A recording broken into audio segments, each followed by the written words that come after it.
Bonjour à tous.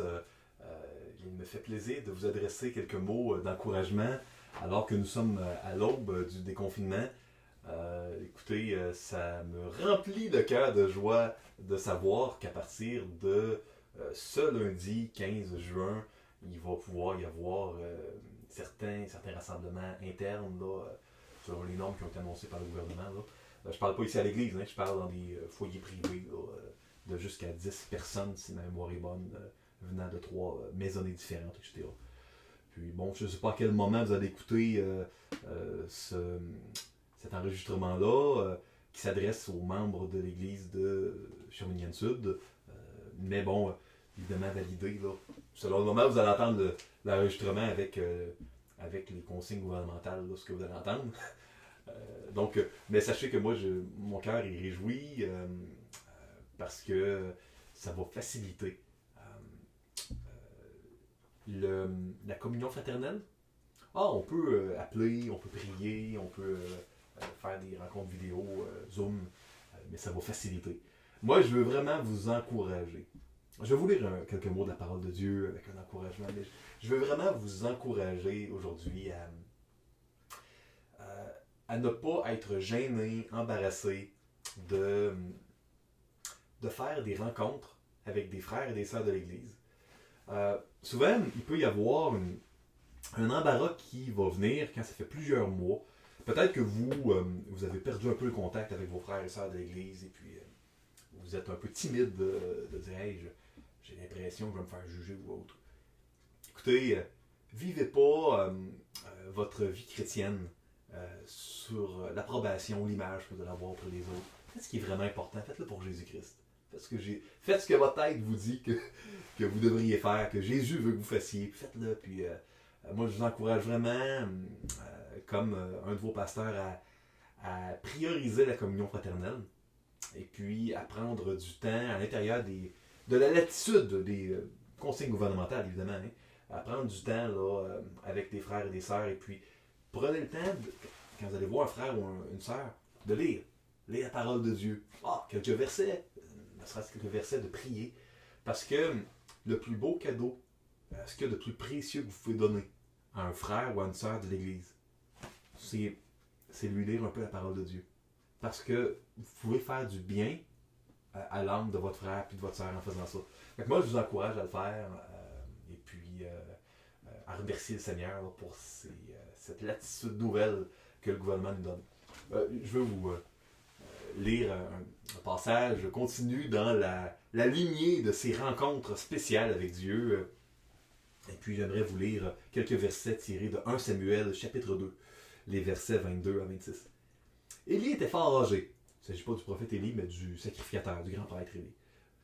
Et il apprit comment ses fils agissaient à l'égard de tout Israël. Il apprit aussi qu'il couchait avec les femmes qui s'assemblaient à l'entrée de la tente d'assignation. Il leur dit, pourquoi faites-vous de telles choses? Car j'apprends de tout le peuple vos mauvaises actions. Non, mes enfants, ce que j'entends dire n'est pas bon. Vous faites pécher le peuple d'Éternel. Si un homme pêche contre un autre homme, Dieu le jugera, mais s'il pêche contre l'Éternel, qui intercédera pour lui? Ils n'écoutèrent point la voix de leur père, car l'Éternel voulait les faire mourir.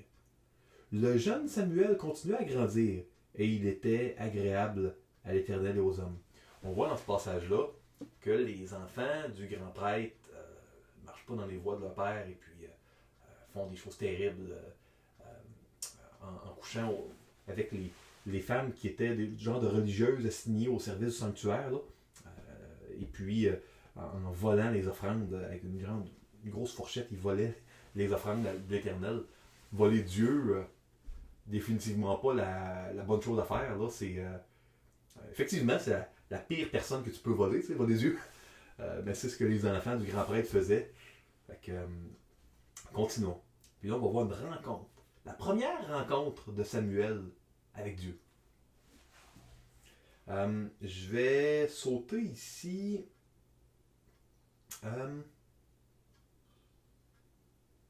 au chapitre 3 et puis au verset 1. Le jeune Samuel était au service de l'Éternel devant Élie. La parole d'Éternel était rare en ce temps-là. La vision n'était pas fréquente. En ce même temps, Élie, qui commençait à avoir les yeux troubles, il ne pouvait plus voir, était couché à sa place. La lampe de Dieu n'était pas encore éteinte, et Samuel était couché dans le temple de l'Éternel, où était l'arche de Dieu. Alors l'Éternel appela Samuel. Il répondit, « Me voici. » Et il courut vers Élie et dit, « Me voici, car tu m'as appelé. » Élie répondit, « Je n'ai point appelé, retourne te coucher. » Il alla se coucher. L'Éternel appela de nouveau Samuel, et Samuel se leva, alla vers Élie et dit, « Me voici, car tu m'as appelé. » Élie répondit, « Je n'ai point appelé, mon fils. Retourne te coucher. » Samuel ne connaissait pas encore l'Éternel, et la parole de l'Éternel ne lui avait pas encore été révélée. L'Éternel appela de nouveau Samuel pour la troisième fois. Et Samuel se leva, alla vers Élie et dit, « Me voici, car tu m'as appelé. » Élie comprit que c'était l'Éternel qui appelait l'enfant. Et il dit à Samuel, « Va, couche-toi, et si l'on t'appelle, tu diras, parle l'Éternel, car ton serviteur écoute. » Et Samuel alla se coucher à sa place. L'Éternel vint et se présenta, et il appela comme les autres fois, « Samuel, Samuel !»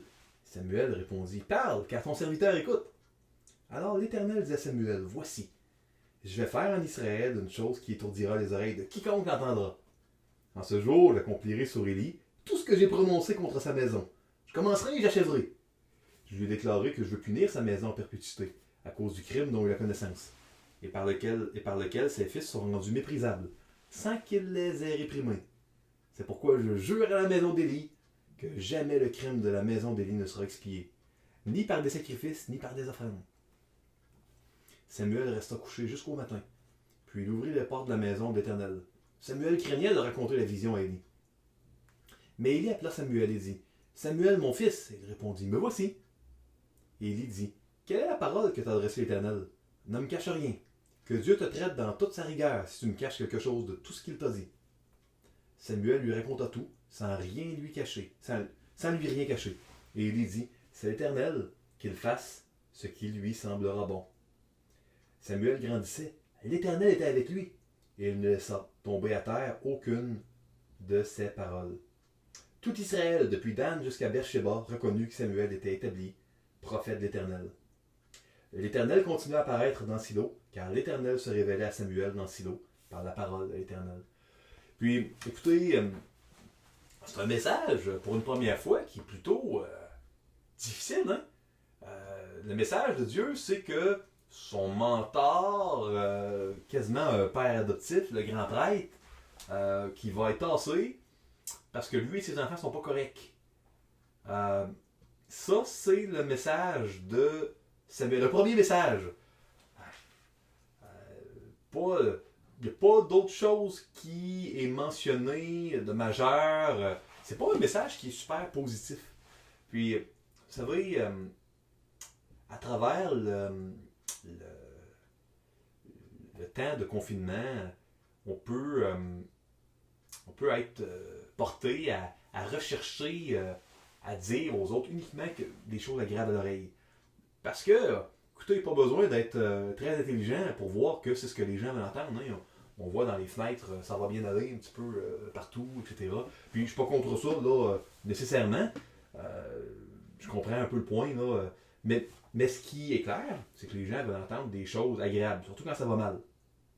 Puis, vous savez, si c'est vrai, tel que je vous l'ai suggéré dans mes dernières capsules pastorales, en vous parlant de rencontres avec Dieu dans les moments là, plus difficiles, si c'est vrai que Dieu nous rencontre, je crois que à travers la rencontre qu'on a fait avec lui durant la pandémie de COVID-19, il se rappelle que le monde s'effrite sans Dieu, et puis que le monde va un jour passer avant que le royaume éternel de Dieu arrive, et que Jésus-Christ est la solution. Mais on ne peut pas aller à Jésus pour qu'il nous sauve si on ne réalise pas qu'on a besoin d'être sauvé.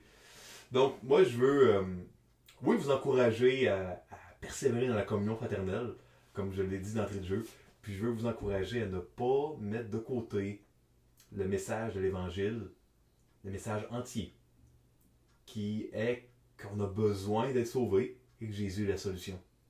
Que sinon, on est perdu. C'est un message que nos voisins, que nos amis, que nos collègues de travail, que tout le monde a besoin d'entendre. Ne mettez pas de côté le message de l'Évangile. Ne regardez pas non plus aux autres chrétiens pour rechercher la bonne marche à faire, parce que c'est ce que Samuel avait fait. Il aurait suivi la mauvaise voie des fils d'Élie. Hein? Non, soyez attentifs au message de Dieu et continuez d'aller porter la bonne nouvelle de l'Évangile, qui est très positive, mais qui est accompagnée de quelque chose qui n'est pas agréable à l'oreille, que les gens sont perdus et ont besoin d'un sauveur, comme nous étions également perdus et avons eu besoin d'un sauveur et avons toujours besoin d'un sauveur. Donc, c'est un encouragement à l'évangélisation que je vous laisse aujourd'hui, à l'aube du déconfinement. Un encouragement à la communion fraternelle et à l'évangélisation. Que Dieu vous bénisse richement, mes frères et mes sœurs. J'ai hâte de vous revoir.